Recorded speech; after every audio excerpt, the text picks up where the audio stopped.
নমস্কার বন্ধুরা, welcome back to my channel Champa Rannaghar. আজ আমি আপনাদের সঙ্গে শেয়ার করব কাঁঠাল দানা দিয়ে দুর্দান্ত স্বাদের রেসিপি। অনেকেই এই কাঁঠাল দানা কিন্তু খেতে চান না, ফেলে দেন। আবার অনেকেই এই কাঁঠাল দানা দিয়ে শুধু ভর্তা বা সিদ্ধ করে খেয়ে নেন বা পুড়িয়ে খেয়ে নেন।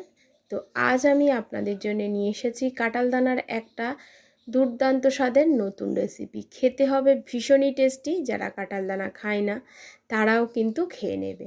তাহলে বন্ধুরা চলুন প্রথমে কাঁঠাল দানাটাকে আমি কেটে দেখিয়ে দিই। প্রথমে একটা ছুরির সাহায্যে কাঁঠাল দানার উপরটাকে একটু কাট করে নিয়েছি।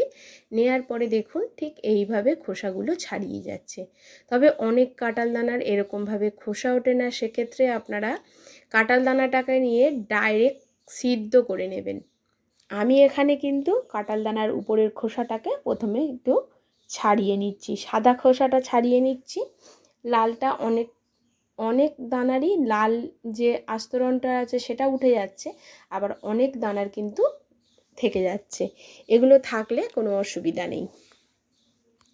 প্লিজ বন্ধুরা প্রথম থেকে শেষ পর্যন্ত ভিডিওটি দেখবেন। ভিডিওটি কিন্তু বেশ ইউনিক, আপনাদের ভালো লাগবে, আমি কথা দিচ্ছি। এখন বন্ধুরা সমস্ত কাঁঠাল দানাগুলোকে ঠিক এইভাবে আমি খোসা ছাড়িয়ে নিয়ে চলে আসছি। আমি এখানে ছুরির সাহায্যে করছি, আপনারা চাইলে বটির সাহায্যে করতে পারেন। অনেকেই কিন্তু ছুরিতে অভ্যস্ত নয়, তারা বটির সাহায্যে করে নেবেন।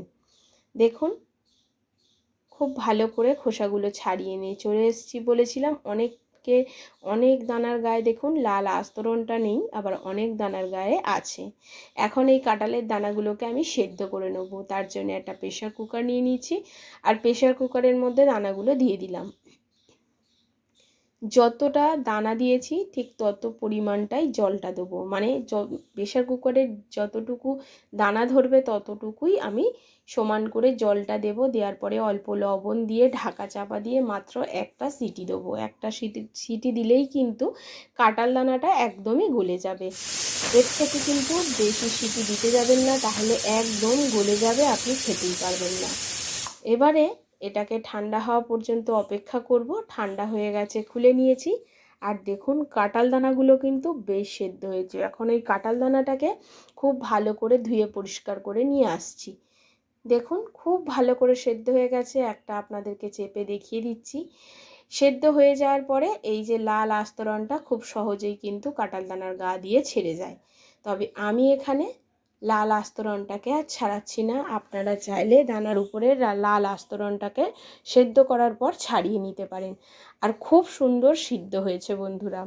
এখন একটা কড়া বসিয়ে দিচ্ছি, কড়ার মধ্যে দিয়ে দিচ্ছি সর্ষের তেল। তেলের মধ্যে অল্প লবণ আর একটু হলুদ দিয়ে দিচ্ছি। এখন এই কাঁঠাল দানাটা রান্না করার জন্য কিছু আমি আলু কেটে নিয়েছি, সেই আলুটাকে ভাজবো। একটু চৌকো চৌকো করে আমি আলু কেটে নিয়েছি। আপনারা চাইলে শুধু শুধু কাঁঠাল দানা দিয়েই রান্নাটা করতে পারেন, তবে আলু দিয়ে এই কাঁঠাল দানার রসা এভাবে একবার আপনারা রান্না করে খেয়ে দেখবেন। এখন তেলের মধ্যে দিয়ে দিচ্ছি ছোট ছোট করে কেটে রাখা আলুগুলো। এখানে আমি দুখানা আলুকে কেটে নিয়েছি একদম ছোট ছোট করে। এবার এই আলুগুলোকে হালকা লালচে করে ভেজে নেব। প্লিজ বন্ধুরা আমার এই ছোট্ট চ্যানেলে আপনাদের সাপোর্ট আর সাহায্যের খুবই প্রয়োজন। প্লিজ পাশে থাকবেন আর সাপোর্ট করবেন। আর আপনি প্রথম থেকে কিন্তু ভিডিওটি দেখবেন, কোথাও স্কিপ করলে বুঝতে পারবেন না যে আমি কিভাবে আজকের এই কাঁঠাল দানার রেসিপিটি বানিয়েছি। খুব ভালো করে দেখুন আলুগুলোকে একটু হালকা লালচে করে ভেজে নিয়েছি, এর থেকে বেশি লালচে করার প্রয়োজন নেই। এখন আলুগুলোকে আমি তুলে নিচ্ছি। আলুগুলো তুলে নেওয়ার পর যে তেল আছে, তেলের মধ্যে দিয়ে দিচ্ছি কালো জিরে ফোড়ন, দিয়ে দিচ্ছি একটা শুকনো লঙ্কা। ফোড়নে শুকনো লঙ্কা আর কালো জিরে দিতে হবে। এখন এই ফোড়নটাকে একটু ভেজে নিচ্ছি। দেখবেন কালো জিরে আর শুকনো লঙ্কার বেশ সুন্দর একটা গন্ধ বেরিয়েছে। তখন আমি এর মধ্যে দিয়ে দিচ্ছি বেশ কিছু রসুন কুচি। এখানে আপনারা রসুনটা আপনাদের পরিমাণ অনুযায়ী ব্যবহার করবেন, তবে এই রান্নায় একটু রসুন দিলে খেতে বেশি ভালো লাগে।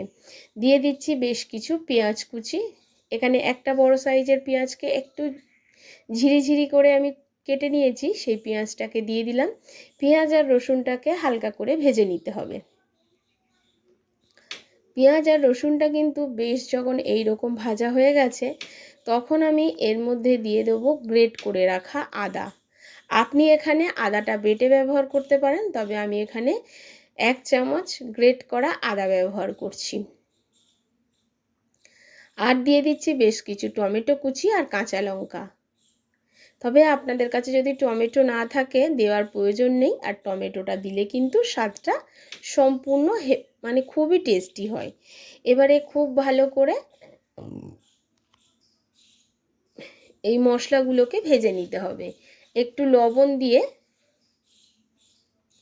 এই মশলাগুলোকে খুব ভালো করে কষাতে হবে।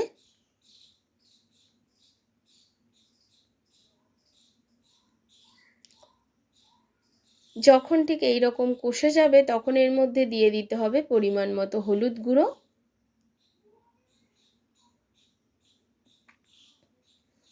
হলুদ গুঁড়োটা দিয়ে একটু নাড়াচাড়া করে দিয়ে দেব এখানে লঙ্কার গুঁড়ো।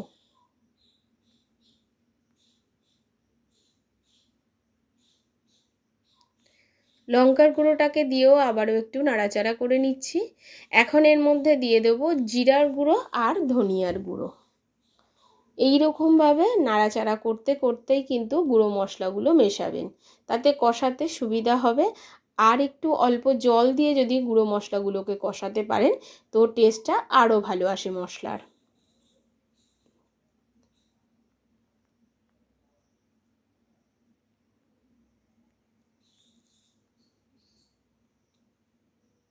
এখানে দেখুন খুব ভালো করে মশলাটা কষানো হয়ে গেছে। এখন এর মধ্যে ব্যবহার করব কিছুটা চিংড়ি মাছ। চিংড়ি মাছগুলোকে আগে থেকে খুব ভালো করে কেটে ধুয়ে পরিষ্কার করেছি। চিংড়ি মাছের মধ্যে কোনো রকম লবণ হলুদের ব্যবহার করিনি। এই কষানো মশলার মধ্যেই চিংড়ি মাছটা দিলে মশলার সাথে চিংড়ি মাছটা কষানো হয়ে যাবে আর হালকা ভাজা হয়ে যাবে। তবে চিংড়ি মাছ কিন্তু খুব বেশি ভাজার প্রয়োজন নেই। এবার চিংড়ি মাছটাকে মশলার সঙ্গে প্রায় 2 থেকে 3 মিনিট মিডিয়াম ফ্লেমে নাড়াচাড়া করে কষিয়ে নিয়েছি। যখন কষানোটা ঠিক এই পর্যায়ে আসবে তখন এর মধ্যে মিশিয়ে দেবো আগে থেকে সেদ্ধ করে রাখা কাঁঠাল দানাগুলো। এবার এই কাঁঠাল দানাগুলোকে চিংড়ি মাছের সঙ্গে আর মশলার সঙ্গে খুব ভালো করে কষাতে হবে। তবে খুব বেশি নাড়াচাড়া করতে যাবেন না, তাহলে যেহেতু কাঁঠাল দানাগুলো এখন সেদ্ধ আছে আর নরম আছে, ঘেঁটে যেতে পারে। তার জন্যে আপনি একটু আলতো হাতে আস্তে আস্তে নাড়াচাড়া করে কষিয়ে নেবেন। কাঁঠাল দানাগুলো যখন ঠিক এই পর্যায়ে কষানো হয়ে যাবে, এতে কাঁঠাল দানার মধ্যে খুব ভালো করে মশলা ঢুকে যায়। তখন এর মধ্যে দিয়ে দিচ্ছি ভেজে রাখা আলুগুলো। আলুগুলোকে দিয়েও আবারও একটু কষিয়ে নিচ্ছি কাঁঠাল দানা, আলু আর চিংড়ি মাছটাকে।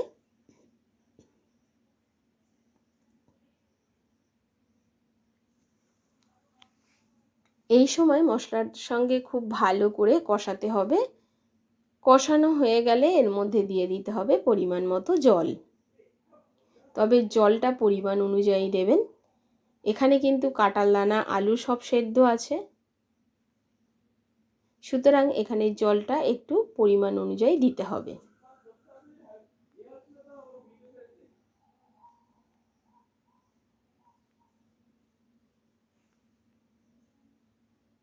অল্প পরিমাণ জল দিয়ে খুব ভালো করে মিশিয়ে নিচ্ছি।